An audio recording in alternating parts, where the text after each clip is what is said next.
Bienvenidos a una nueva edición de Santiago Rural. Hoy trataremos los siguientes temas. Ángela Flores del INTA considera adelantar la fecha del primer servicio en vaquillonas de razas de carne. Patricia Zimmer de la Experimental Colonia Benítez se refiere a las pérdidas de terneros en el noroeste argentino. Por último, Patricio Spiazzi de la Asociación Hereford habla sobre la genómica en el negocio ganadero.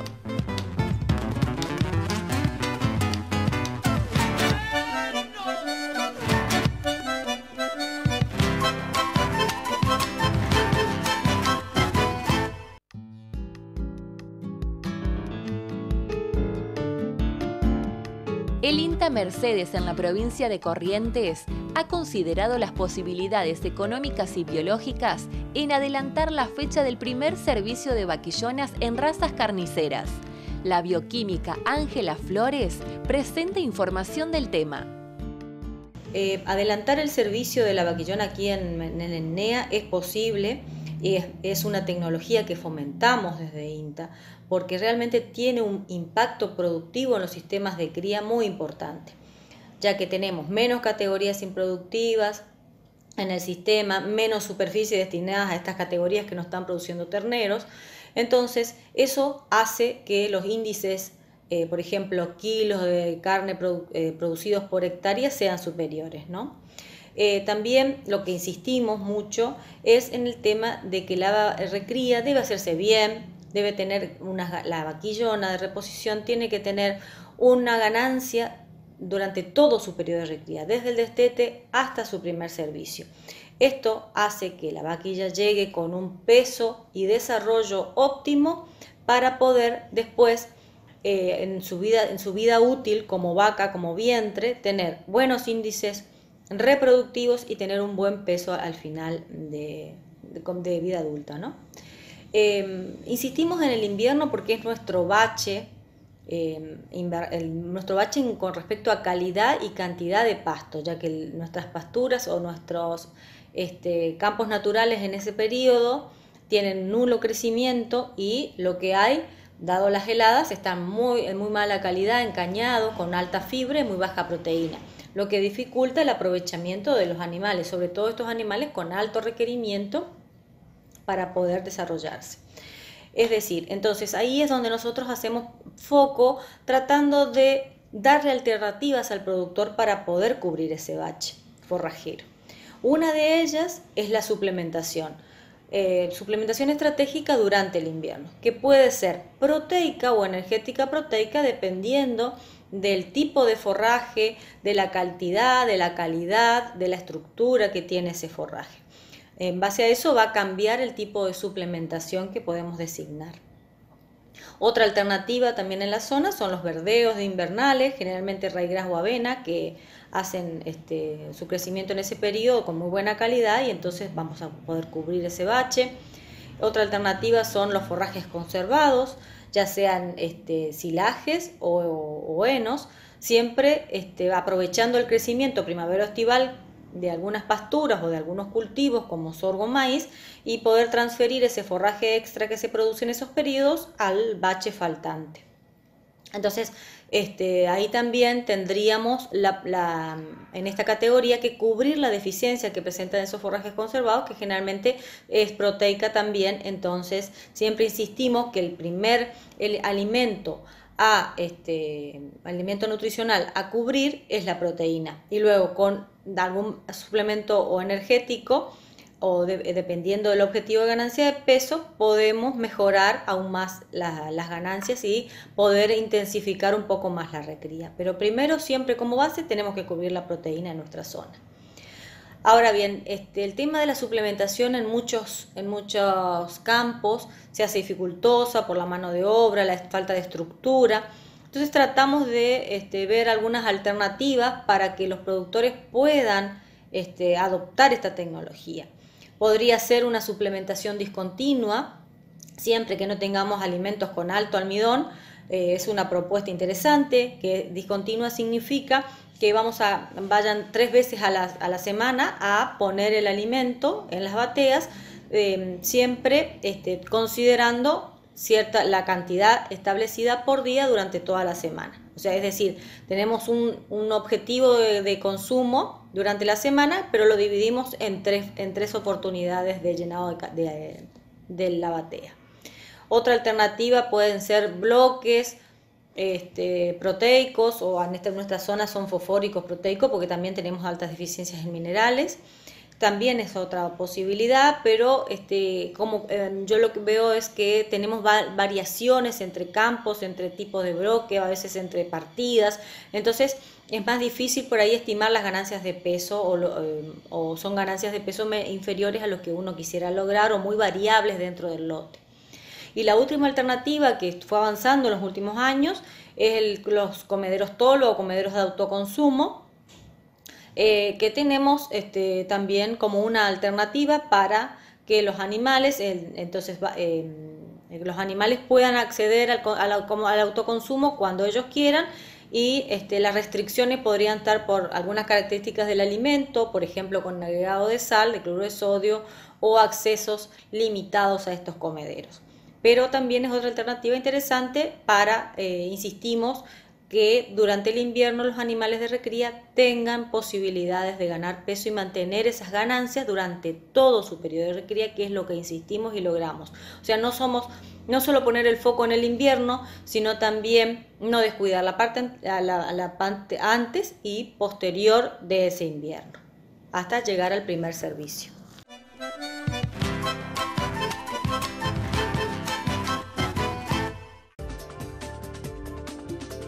Cabaña Pilagá convoca al remate de reproductores Braford y Brangus el miércoles 5 de agosto por Canal Rural. Genética Pilagá, respaldo que agrega valor.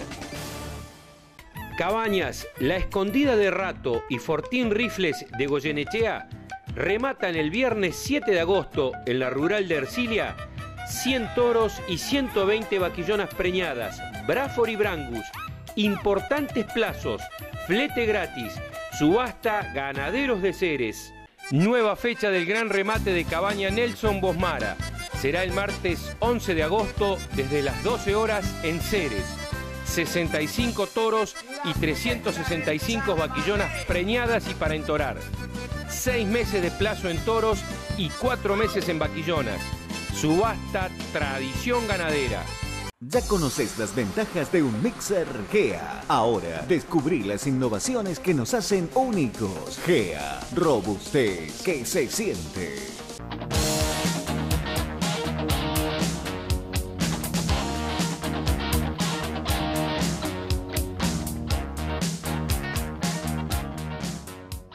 El mejor purón del mercado se llama Vaquero. Su exclusiva formulación y concentración hace que con solo 1 mililitro cada 20 kilos de peso se combatan garrapatas, piojos, parásitos internos, mosca de los cuernos y se prevengan bicheras en cualquier época del año. Vaquero es el primer purón aprobado por Senasa para despacho de tropa. Soobet, nuestra receta, la mejor.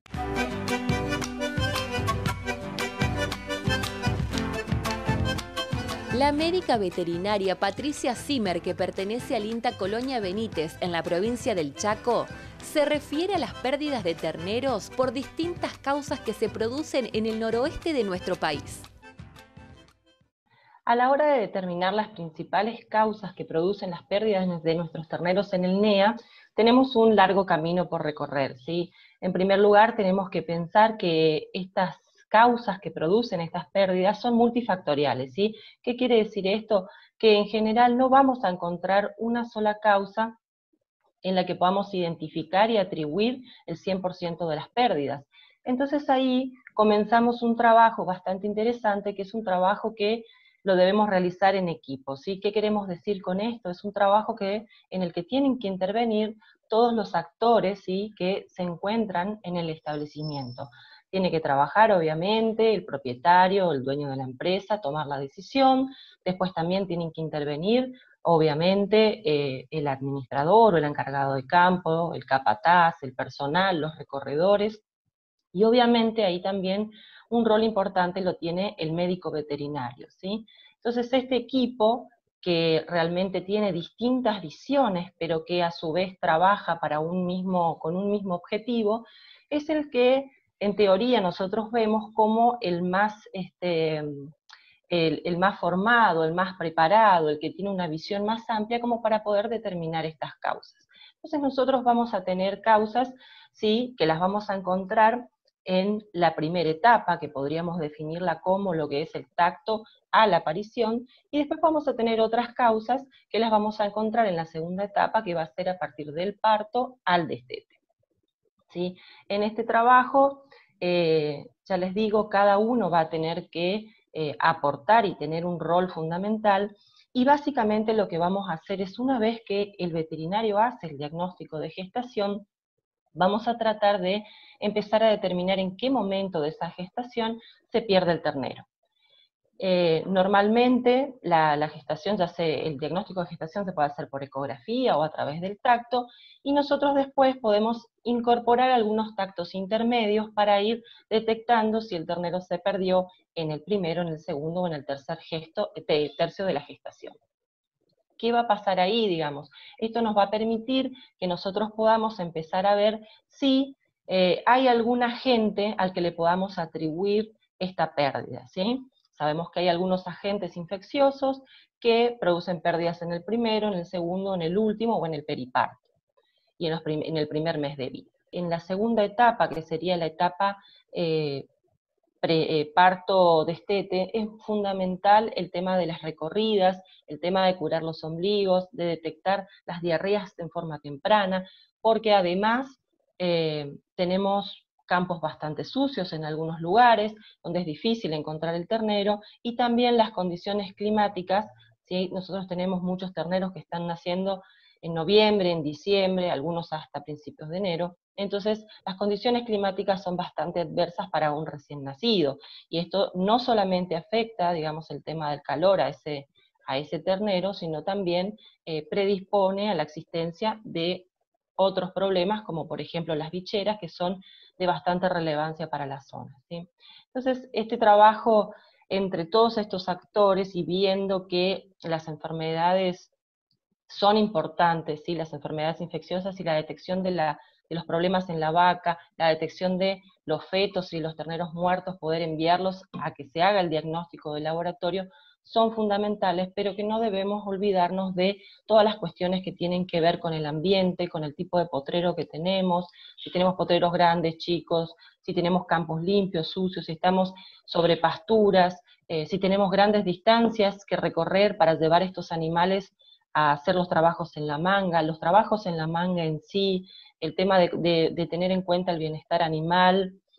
No pensemos solamente cuando hablamos de merma de una enfermedad infecciosa, ¿sí? Pensemos en que estamos trabajando en un sistema productivo en el cual hay muchas actividades que vamos realizando y pueden impactar también justamente en esto que pretendemos nosotros, que es generar el destete de un ternero por vaca por año. Entonces, otro factor muy importante a tener en cuenta, que por ahí a veces lo olvidamos, es trabajamos mucho sobre la vaca vacía, sobre encontrar el feto y el ternero, ¿sí? Detectar ahí las causas y enviarlo al laboratorio, trabajar sobre el tema de personal, sobre el tema de capacitar al personal de campo, de que entienda la importancia que tiene su función, ¿sí? Para poder detectar y salvar nuestros terneros, y atenderlos de la mejor manera posible para que lleguen a ese destete no solo vivos, sino también con las mejores condiciones, ¿sí? Con el mejor peso posible.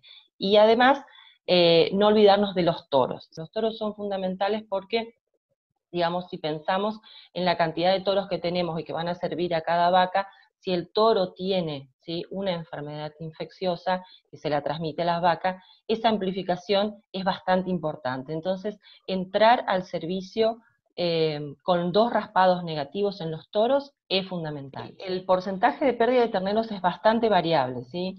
La verdad que hay establecimientos en el que llevan un buen control, en el que implementan varias medidas de manejo que tienen que ver sobre justamente la vaca preñada y sobre los terneros, y tienen porcentajes de entre el 6, 7%, 8%, o sea, estamos hablando de un dígito, y realmente son valores esperables, valores que después a la hora de hacer el destete son muy positivos. Pero después tenemos establecimientos que podemos estar hablando de entre un 12%, otros con un 14%, otros con un 18%, y tenemos lugares donde tenemos, no todo el establecimiento, pero sí determinados lotes con un 22-23% de porcentajes de merma, ¿sí? Cuando nosotros detectamos, ¿sí?, la presencia de tricomona y de campilobacteriosis en los toros, y están las dos enfermedades juntas, nosotros sabemos que podemos tener hasta un 15 y un 25% de pérdidas debido a estas enfermedades, dependiendo del porcentaje de toros que podamos tener positivos en nuestro rodeo.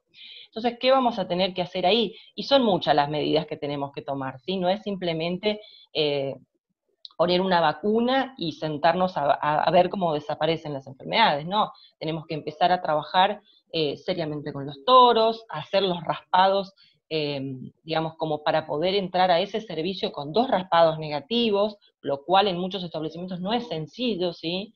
Porque haces varios raspados hasta lograr esto, es un trabajo que tenés que hacerlo planificado, tenés que hacerlo con mucho tiempo, porque cuando empezás a encontrar los positivos, tenés que eliminarlos, entonces te quedás sin toros, tenés que incorporar toros nuevos, estos toros nuevos que incorporás, les tenés que hacer el mismo trabajo, tenés que estar seguro de que sean toros, de que sean libres de estas enfermedades, de ahí tenés que tener cuidado con todo el ingreso de animales, y también tenés que tener muy en cuenta el tema de los alambrados, que no ingresen toros de los vecinos, que no salgan tus toros, y obviamente también podés empezar a usar otras herramientas que son las vacunas para prevenir en el caso de la campilobacteriosis, así que es un trabajo bastante arduo, tenés que empezar a trabajar con esa vaca vacía y tratar de ver si estas enfermedades han llegado a las vacas y tratar también de eliminar esas vacas vacías por campilobacteriosis. Entonces es un camino un poco más largo, digamos, a la hora de tratar de erradicar esta enfermedad o este problema que sabemos que nos causa una merma importante. Por eso siempre tratamos nosotros de transmitir que lo importante es identificar las causas, saber contra quién estamos peleando, digamos, esta batalla para tener más terneros, y a partir de ahí empezar a tomar medidas, que no es algo que lo vamos a ver de inmediato, lastimosamente, sino que es un trabajo del día a día, y hay muchas cuestiones después que tienen que ver con condiciones de manejo, de incorporar algunas y de erradicar otras, ¿sí?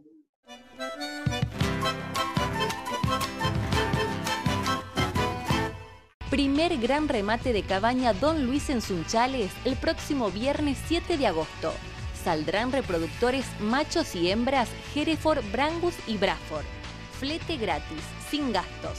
Subasta Cooperativa Ganadera de Sunchales. Corral de Guardia remata el lunes 10 de agosto por Canal Rural 120 toros Brangus y 240 vientres Brangus Elite y madres de plantel. Garantía Bellamar Estancias. Los invitamos al 11º remate anual de Cabañas Integradas Santafesinas. Viernes 28 de agosto en nuestras instalaciones Ferias de Ceres. Y plazo hasta 270 días. Ganaderos de Ceres. Cumpliendo siempre. Cabaña Los Retoños convoca el remate presencial y en vivo por Canal Rural para el domingo 6 de septiembre desde las 13 horas. 400 reproductores. Cabañas invitadas: la Cristina de Franchino, la Esperanza de Tomasetti, la Maricel de Molinari, la Unión y María Lucía de Ferrero. El Amparo de Mayoraz te invita el 4 de septiembre en San Cristóbal a su remate de reproductores Brangus colorados y negros, con más de 100 años de adaptación a la zona y una estricta selección por fertilidad. Nos acompaña con Braford La Lucila. Remata Ganaderos de Ceres.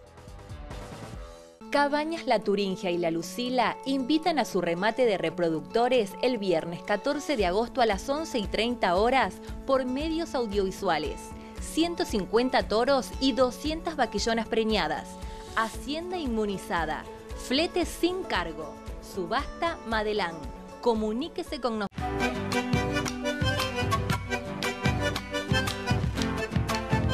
La Asociación Criadores de Hereford propone incorporar la genómica al servicio del negocio ganadero.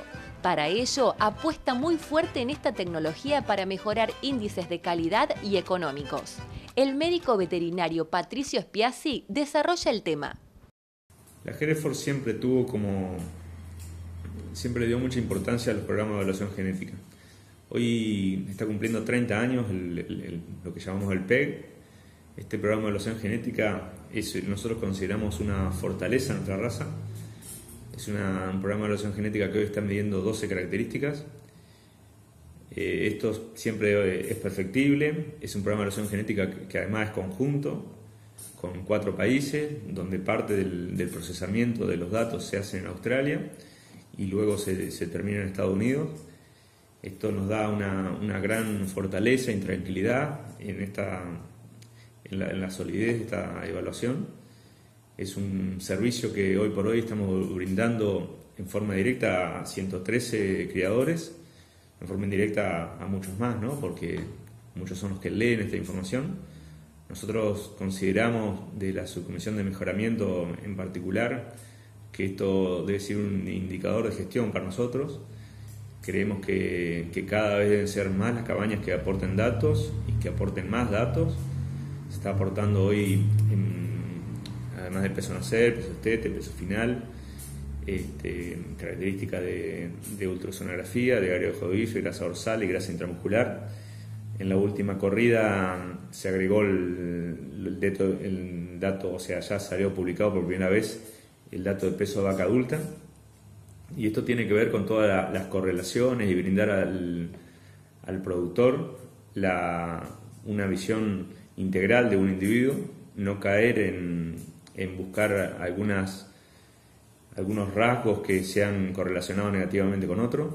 Dentro de esto nosotros consideramos importante llegar al DEP de peso vaca adulta. Eso hoy por hoy ya está disponible para el productor.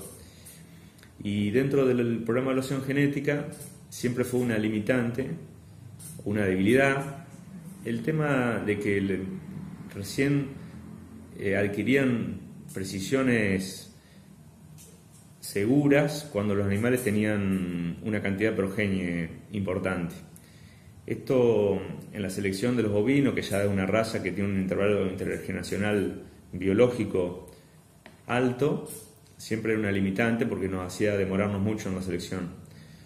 Hoy por hoy hemos ya lanzado la primera corrida de evaluación genómica. Lo está evaluando, hemos hecho un convenio con el IGBET, está a cargo de Guillermo Joan Batista, de la Facultad de Ciencias Veterinarias de La Plata. Son recursos humanos locales, lo cual a nosotros nos pone muy contentos haber encontrado esta gente, que nos sentimos muy tranquilos por su trabajo. Esta evaluación genética enriquecida por genómica que está llevando a cabo la Hereford ya había empezado en el 2015 con una población de referencia de 500 individuos, y hoy podemos ya estar brindándole al productor la posibilidad de mandar a genotipar sus animales con fines comerciales. Esto va a permitir una mayor precisión en los DEP con menor tiempo y así disminuir el intervalo generacional. Invitamos a todos los productores que quieran genotipar sus animales. Es importante aclarar que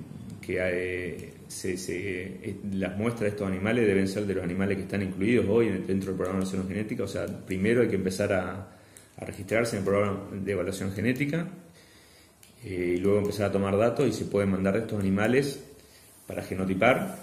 Esto creemos que es un gran avance para nuestra raza.